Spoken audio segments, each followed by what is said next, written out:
Salut les amis de l'école de la famille Efata. Le thème de cet enseignement a pour titre 9 habitudes contre-productives qui détruisent nos familles. Je reprends bien, 9 habitudes contre-productives qui détruisent nos familles. Nous avons parlé dans une vidéo précédente de 9 habitudes productives pour bâtir nos familles. Aujourd'hui, c'est l'opposé. Je rappelle bien, il s'agit d'habitudes. Et une habitude, c'est une répétition d'actions ou de comportements qui devient notre caractère, notre seconde nature. L'habitude, c'est un mode de vie, c'est un comportement, c'est une qualité, c'est une vertu que l'on a l'habitude, que l'on prend, à laquelle on prend goût. Et on pratique ce comportement, on pratique cette action à telle enseigne qu'elle devienne ou qu'il devienne, s'il s'agit de notre comportement, qu'il devienne notre seconde nature, qu'il forme notre caractère. Et nous finirons par agir par réflexe, vraiment par réflexe, on n'y réfléchit plus. Alors, il y a deux types d'habitudes.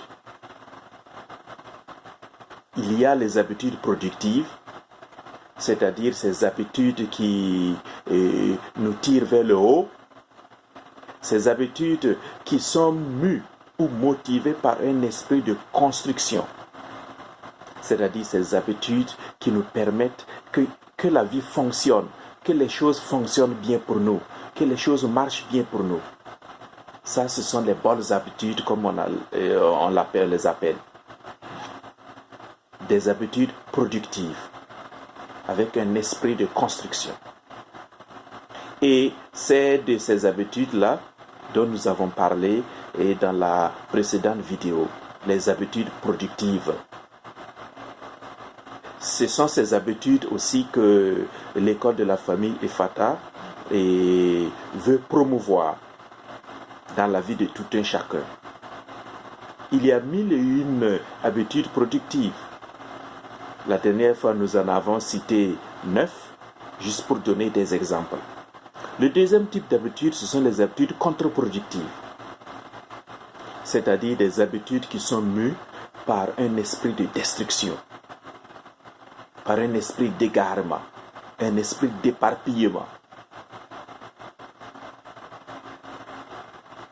Si vous remarquez bien, si chacun de vous remarque bien dans sa vie, il y a ces deux types d'habitudes-là. Des habitudes qui construisent et des habitudes qui détruisent. Ce soir, je vais vous parler de 9 habitudes contre-productives qui détruisent nos familles. La première habitude, c'est le manque de foi. Le manque de foi. Il y a des gens qui ne croient pas à un être suprême, qui ne croient pas à Dieu. Vous savez que la foi vient du latin fides, qui veut dire confiance. La confiance en Dieu. Des gens ont fini par manquer de cette confiance en Dieu-là. Ils n'intègrent plus Dieu dans leur vie de famille. Ils ne comptent plus sur Dieu pour réussir. Ils croient qu'ils vont réussir par leur seule force, par leur seule compétence. Malheureusement, cela n'arrive pas comme il se doit.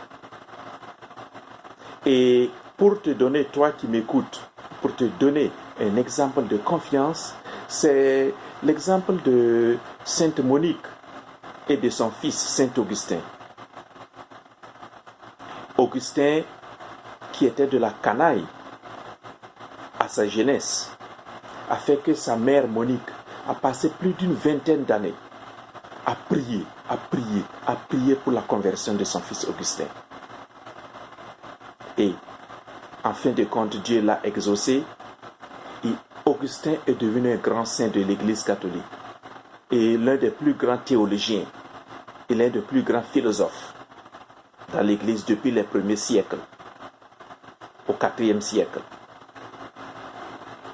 Alors, toi qui m'écoutes, je te demande quelle est la part de la prière dans ta vie de famille.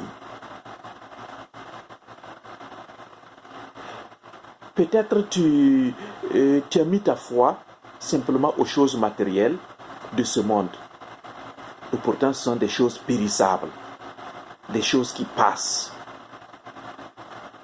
Et toi, tu t'accroches à cela. Donc, ce manque de foi est une habitude contre-productive qui nous amène à nous accrocher aux choses périssables. Et notre vie n'est plus bâtie sur l'essentiel. Notre vie n'est plus motivée par l'essentiel. La deuxième habitude, c'est l'impudicité. Tout ce que je cite là, je rappelle bien, lorsque tu vois ces signes dans ta famille, c'est que ta famille est en train de se détruire. Lorsque tu vois ces signes-là, ces comportements dans ta propre vie, c'est que ta vie est en train de se détruire. Donc ces habitudes contre-productives peuvent être vues aussi comme des signes, comme des feux verts ou des feux rouges. Alors je reviens à l'impudicité comme deuxième habitude contre-productive. L'impudicité vient du grec pornéa. C'est un comportement immoral ou des rapports sexuels immoraux plutôt, des rapports sexuels immoraux. Et la conséquence de ces rapports sexuels immoraux, c'est que nous pouvons tomber dans la pornographie. On prend le plaisir à regarder des images ou des films pornographiques. L'on peut aussi tomber sur des expériences extra-conjugales ou sur la fornication en désordre. Et nous connaissons tous bien les conséquences de ces rapports sexuels immoraux. L'impudicité peut aussi être des pensées et des désirs de notre cœur. Il y a des gens qui, pendant leur sommeil ou en dehors de leur sommeil, ils ne font que penser au sexe. Ils ne font que désirer les choses du sexe. L'impudicité, en fait de compte, c'est la mauvaise gestion de la sexualité et de la génitalité, bien sûr. Et les grandes conséquences que l'on peut voir, c'est l'addiction sexuelle, le désordre sexuel, de vie sexuelle dans les familles, etc., etc. La troisième habitude, ce sont les querelles. Les querelles. Ça peut être des actes, ça peut être des intentions hostiles et violentes. Et c'est cela qui amène les violences familiales et les violences conjugales aussi. Également, les abus sur les enfants. Ces violences-là peuvent s'exprimer de trois manières, à mon sens. Violence par la parole, violence par les actes, violence par le silence, qui rejoint un peu les violences d'ordre psychologique. Par exemple, il y a parfois un enfant peut aller parler à sa mère et sa mère se tait. Ou un conjoint parle un mari parle à son épouse ou vice-versa et le conjoint se tait. Le silence total. C'est un signe de violence psychologiques. Et toutes ces querelles-là apportent des divisions. Et vous savez bien le mot division, qui vient du grec aussi, dia, qui veut dire deux. Donc deux visions. Donc deux visions dans la même famille ou plusieurs visions dans la même famille. Et donc la famille et tous les membres de la famille ne regardent plus dans la même direction, ne cherchent plus le même bien pour la famille. Chacun va de son côté. Et c'est cela qui amène les frustrations, qui amène les désolations, les déceptions dans les familles. Et il y a même cela conduit même à la recherche du pouvoir. Chacun veut dominer l'autre. Chacun veut dominer. C'est moi qui porte la culotte. C'est moi le premier. Entre monsieur, madame, c'est moi le chef ici. Et l'esprit de domination. Et qu'est-ce que tout cela apporte? Désolation et amertume. Vous voyez en quoi ce sont des habitudes contre-productives qui détruisent nos familles. La quatrième habitude contre-productive, c'est la jalousie. On envie le succès d'un autre. Dans la même famille, cela arrive. On envie le succès d'un autre. Ou bien on a une haine à l'égard de quelqu'un qui possède l'objet que moi je désire. J'ai cette haine parce que simplement, je le hais simplement parce qu'il possède l'objet que je désire. Il possède telle voiture et moi je voudrais avoir la voiture, je ne l'ai pas. Et donc, j'ai une haine envers lui. J'ai une antipathie à son égard. Et la conséquence, ça peut être la destruction, ça peut être le manque de communication, ça peut être l'isolement. On s'éloigne les uns des autres. La cinquième habitude, c'est la colère. Colère en parole, colère en acte. Et cela aussi peut être violent et peut amener aussi à la destruction. Destruction humaine ou destruction des biens. J'ai été témoin plusieurs fois des scènes de colère dans ma propre famille ou dans d'autres familles où j'ai vu une fois une femme qui s'est levée parce qu'elle s'est fâchée contre son mari. Elle a renversé sa propre moto et cassé toute la moto, détruit la moto. J'ai vu une jeune fille aussi qui est allée chez son copain et une scène de colère, elle a renversé la télévision qui était là et tout est détruit. Vous voyez, là, ces habitudes n'amènent que destruction. Destruction de soi ou destruction de l'autre ou destruction des biens. La sixième habitude, c'est l'amour excessif de la bonne chair. Ici, je ne dis pas de ne pas bien se nourrir. Il faut bien se nourrir. De ne pas bien manger ou de ne pas bien boire.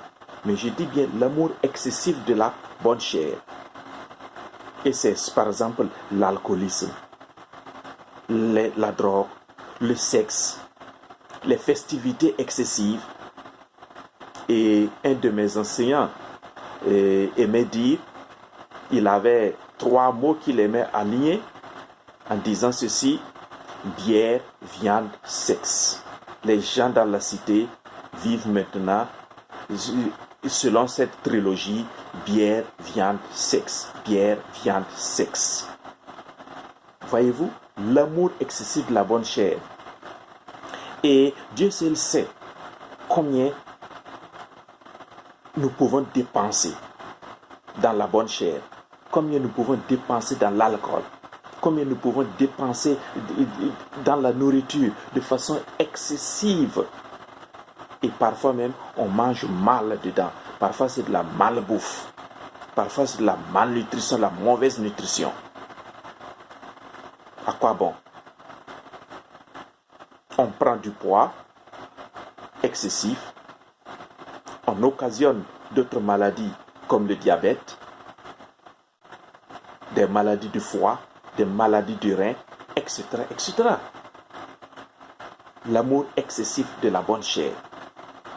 La 7e habitude contre-productive, c'est le fait de culpabiliser les autres. C'est le fait de rendre les autres responsables de ma souffrance. Rendre les autres responsables de ma souffrance. J'ai entendu une fois dans un échange avec un couple, la femme qui dit à son mari, oui, c'est toi qui m'as dit au début de notre mariage de ne pas aller travailler, de rester m'occuper des enfants. Et maintenant, tu me reproches comme quoi je suis à ta charge. Ce que je suis aujourd'hui, c'est de ta faute. Voilà. On dit c'est l'autre qui a fait que je suis dans cette situation aujourd'hui. Culpabiliser. On refuse d'assumer ses propres responsabilités. On refuse de reconnaître que soi-même, on peut être l'auteur de sa propre souffrance. Et aux États-Unis, le docteur Carl Simonton, qui est mort en 2009 à Los Angeles, c'est un grand cancérologue, un grand radiologue. Il y a même aux États-Unis un centre qui s'appelle Simonton Cancer Center. Dr Carl Simonton a dit ceci: tous ceux qui échouent dans la vie, tous ceux qui ont des problèmes dans la vie, ils vivent 3 réalités. Ils manquent d'amour de soi, d'amour pour eux-mêmes, ils ne s'aiment pas. Deuxième réalité, ils manquent d'objectifs dans leur vie, ils ne savent pas où aller. Et troisièmement, ils pensent que ce qui leur arrive est de la faute des autres. Voilà. Culpabiliser les autres ici. Penser que ce qui m'arrive aujourd'hui est de la faute des autres. Mais où est ta responsabilité?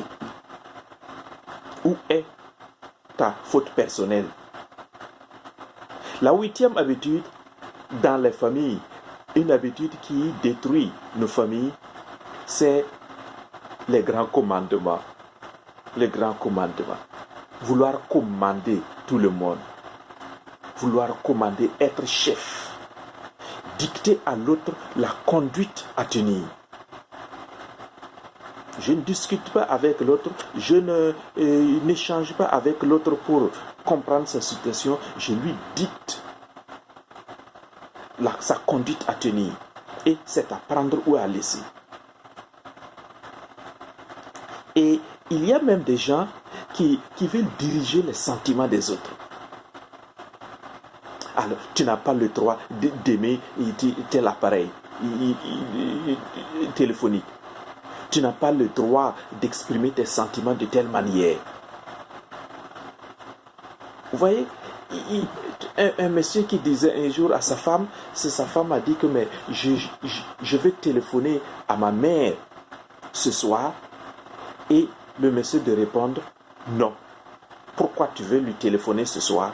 Il faut attendre le lendemain. Mais madame a la joie, ou est anxieuse, ou est soucieuse d'appeler sa maman et de communiquer avec sa maman. Mais monsieur pense que ce n'est pas le bon moment.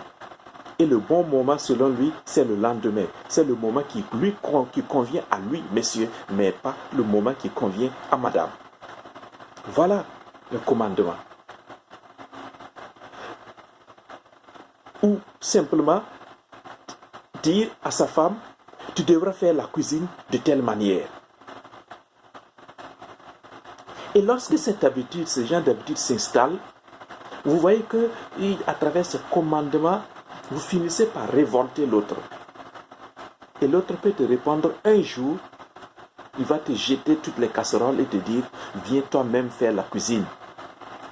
Puisque tu sais la bonne manière de faire. Viens toi-même à la cuisine. Alors, et vouloir contrôler l'autre, vouloir diriger les sentiments de l'autre, c'est une habitude contre-productive. La 9e habitude contre-productive, ce sont les mensonges. Un gros problème dans les familles. Les gens ne vivent pas du tout sur la vérité.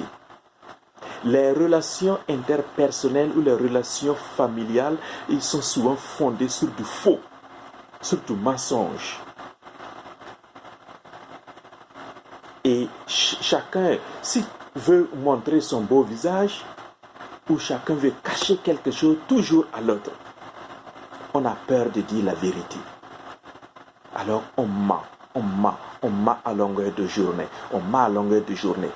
Et c'est une habitude à telle enseigne que il y en a, lorsqu'ils ouvrent la bouche, ce n'est que mensonge. Leur parole n'est que mensonge. Ils ont perdu le sens de la vérité.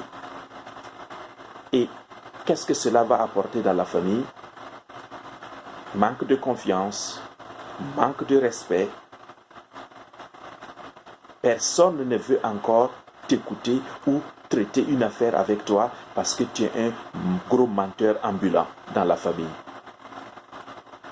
Et un jour, tu voudras dire la vérité et il n'y aura personne pour t'écouter. Voilà 9 habitudes contre-productives. Je dis bien, ce sont des signes. Si tu vois ces signes dans ta famille ou autour de toi, sache que ta famille est en train de s'auto-détruire et qu'il y a ici une alerte rouge et tu dois chercher une solution le plus tôt rapidement. Autrement dit, le plus tôt possible, autrement dit, tu cours vers une voie sans issue. Alors, certains m'ont souvent demandé comment faire alors pour changer ces habitudes contre-productives-là. D'abord, il faut savoir, on ne lutte pas contre une habitude contre-productive. Non, tu n'as pas besoin de lutter contre une habitude productive.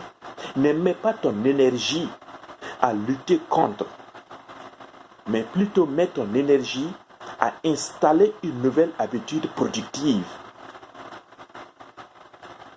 Mets ton énergie psychologique, morale, spirituelle, humaine, émotionnelle à créer un nouveau style de vie.